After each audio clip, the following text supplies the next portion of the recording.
गहरी होती जा रही कि पंजाब सरकार को दो टूक किसानों की है और मान सरकार को खुली चुनौती दी किसानों ने कि भैया आप आइए, मैदान में आइए ना, आप बहस कीजिए। देश का, राष्ट्र का अन्नदाता रूठ रहा है। हम आपको बता दें कि Punjab is the wheat basket, लेकिन आर पार की तैयारी है क्योंकि चंडीगढ़ में किसानों का हल्ला बोल है। तमाम जो आपके विधायक हैं वहां पर उनके घरों के बाहर घेराव हो रहा है और इन विधायकों का घेराव ये बता रहा है कि 102 दिन से किसान नेता डल्लेवाल का अनशन जारी है। अपनी मांगों पर किसान अड़े हैं और किसान आंदोलन में एक बहुत इंटरेस्टिंग चीज हुई है कि इसी महिला दिवस पर महिलाओं ने भी एंट्री मार ली। बॉर्डर पर मोर्चा वो संभाल रही हैं। लेकिन आखिरकार ये पूरा मामला क्या है, इसके टाइमलाइन को हम ग्राफिक्स के जरिए समझने की कोशिश करेंगे कि आखिरकार ये इतना इंपॉर्टेंट क्यों रहा। तो चंडीगढ़ में किसानों का हल्ला बोल रहा, पंजाब सरकार से नाराज आंदोलनकारी बताए जा रहे हैं। आप विधायकों के घर धरना देंगे, आप ये जो किसान हैं, और सुबह 11 बजे से दोपहर 3 बजे तक जो ये प्रदर्शन है वो चलने वाला है। सीएम द्वारा किसानों के जो उनसे वायदे किए गए थे, भाई जो वादा आपने किया है वो वादा तो आप निभाएंगे, आप तो वादा खिलाफी पर उतर आए। सरकार की जो तमाम नीतियां हैं उसके खिलाफ घेराव है। अब भगवंत मान साहब को ओपन डिबेट का चैलेंज है। 15 मार्च को आप आइए मैदान में और हमसे बहस कीजिए, क्योंकि जो मीटिंग हुई थी उस मीटिंग को बीच में ही छोड़कर मान साहब चले गए थे। तो सीएम साहब को ओपन डिबेट का चैलेंज है। अब अगली बैठक को लेकर क्या रणनीति बनाई जाएगी, इसको लेकर भी आज का जो ये विरोध प्रदर्शन है, ये घेराव है, ये बहुत अहम है, क्योंकि इसका कनेक्शन 15 मार्च को सीएम आवास के घेराव से है।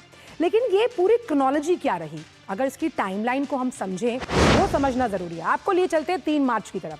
3 मार्च को सीएम भगवंत मान की किसानों के साथ बैठक हुई। अब 4 मार्च को किसानों को, जो किसान नेता थे, उन्हें हिरासत में ले लिया गया। उसके आगे ये हुआ कि चंडीगढ़ में धरना देने की घोषणा की गई और ये जो मीटिंग हुई थी, मैंने जैसा आपको बताया, उस मीटिंग को बीच में ही बड़े तल्ख अंदाज में भगवंत मान साहब छोड़कर चले गए। कोई कंसेंसस नहीं बना, कोई कॉमन मिनिमम प्रोग्राम पर बातचीत नहीं हुई और किसानों के प्रदर्शन से पहले ही कार्रवाई की गई।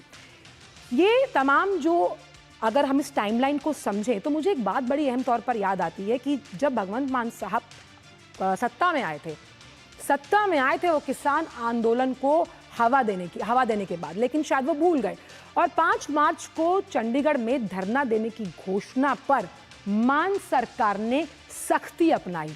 उन्होंने वहां पर जो विरोध प्रदर्शन कर रहे थे किसान, उनको लेकर सख्ती का रवैया अपनाई। इससे तलखी, रार, खाई और बढ़ती चली गई दोनों पक्षों के बीच में। इसीलिए कोई कॉमन मिनिमम प्रोग्राम नहीं बन पाया, कोई कंसेंसस नहीं बन पाया। हमारे साथ गुरमीत जो हमारे रिपोर्टर हैं वो जुड़ गए हैं। गुरमीत, सवाल मेरा ये कि साफ तौर पर जब भगवंत मान साहब सत्ता में आए उस वक्त भी किसान आंदोलन चल रहा था। उन्होंने वायदा किया था कि मैं आम आदमी से उठकर इस खास जगह पर पहुंचा हूं, पर मैं आप ही की तरह हूं। लेकिन शायद मान साहब इस बात का मान भूल गए हैं। जी बिल्कुल आंचल, आप सही कह रही हैं कि जिस समय आम आदमी पार्टी पंजाब में चुनाव लड़ रही थी, क्योंकि किसानी के जो मुद्दे हैं, दूसरा जो बेरोजगारी का मुद्दा है, उस फ्रंट पर आम आदमी पार्टी ने सीधे तौर पर कहा था कि जो किसान है, अपनी जो खेती बाड़ी है उसको हम रिवाइव करने की कोशिश करेंगे, किसानों को आर्थिक तौर पर मजबूत बनाने की कोशिश की जाएगी। दूसरा मुद्दा था बेरोजगारी, जिसे लेकर खुद भगवंत मान बड़े वोकल रहे हैं। उन्होंने कहा कि बेरोजगारी के मुद्दे पर हम इस तरह से काम करेंगे राज्य में कि जो युवा विदेश में जा रहे हैं वो विदेश से वापस आए, वो यहां पर काम करें और जो हमारी कृषि है उसे दोबारा से रिवाइव करें हमारे राज्य के नौजवान। मगर आज हालात ये है कि राज्य के जितने भी किसान हैं वो बड़े स्तर पर विधायकों और मंत्रियों के घरों के बाहर धरना देंगे। अब इसमें सबसे इंपॉर्टेंट ये है कि जो मुख्यमंत्री का खुद का जो एरिया पड़ता है धूरी, जहां से वो एमएलए चुनकर आए हैं, उसके अलावा उनके जितने भी मंत्री हैं उनके सभी मंत्रियों के घरों के बाहर धरने दिए जाएंगे। और अगर ये धरने सक्सेसफुल होते हैं, क्योंकि लोकल लेवल पर 5 तारीख का जो धरना है उसे काफी हद तक पंजाब पुलिस रोकने में कामयाब रही थी, इसीलिए चंडीगढ़ किसान नहीं पहुंच पाए थे।